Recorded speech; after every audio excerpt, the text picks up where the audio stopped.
Hi, I'm Sid Dobrin with Inventive Fishing, and I've been thinking about the Florida Keys, and admittedly, I think about the Keys quite a bit. I'd never leave those islands if I had the chance. Hell, whenever I head down island, my wife, my parents, pretty much everyone I know asks if I'll even be coming back this time. I don't ever answer.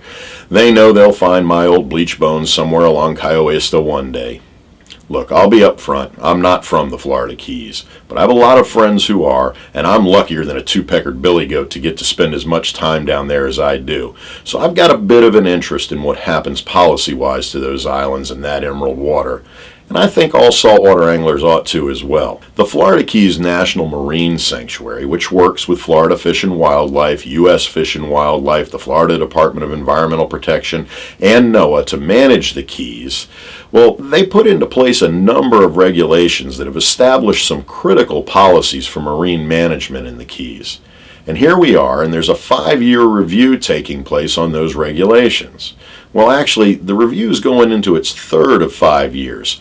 And we can anticipate that any regulatory change the review leads to will have some pretty serious effect on the Keys. Result of this new review is intended to be implemented in 2017. But in 2007, the FKNMS released a revised management plan that offered action plans for channel and reef marking, education, outreach, enforcement, mooring buoys, regulations, research and monitoring, submerged cultural resources, water quality, and zoning.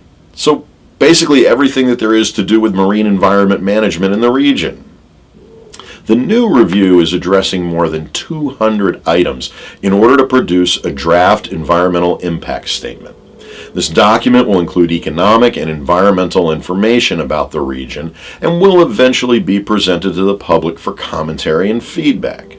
Then a draft of the new regulations will be prepared, followed by another period for public response, and then it will all be submitted to NOAA for approval. Now, in many ways, this process seems democratic and thorough, but there are a few things we all need to be alert to about this process, whether we're Keys locals or just concerned anglers. First, the last iteration of the management plan designed a number of areas in which fishing or even entry into those areas was prohibited.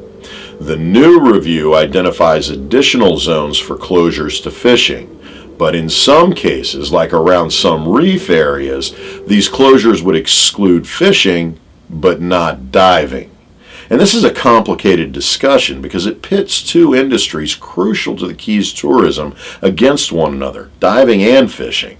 Okay, I'm a diver and an angler, so I tend to see the conservation missions of these groups as nearly indistinguishable, and see a lot of crossover in industry interests too.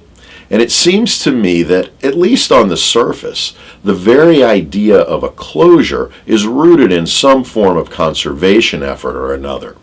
But what worries me here is that those commonalities are being overlooked in favor of territorial claims.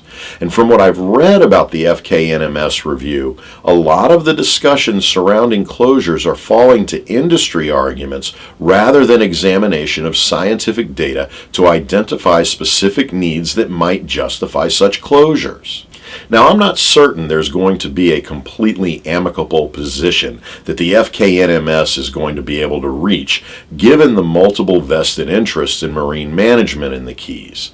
This is a tough piece of gristle that we're going to have to chew on for a bit longer. But I do know that when these decisions are being influenced by industry push more than scientific evidence, we're headed down the wrong argumentative path. Anglers are more apt to accept the need for particular closures if there's reliable data to support the closure. But those closures also have to be justified as complete closures, not as closure just to one group or another.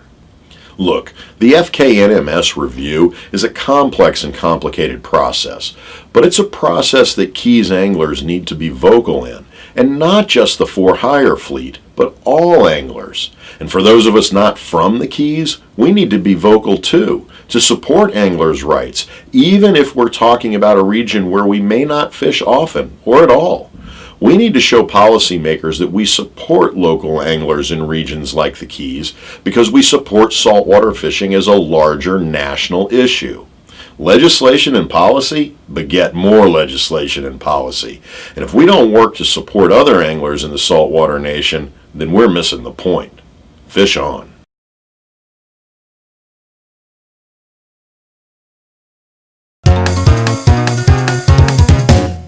Can't.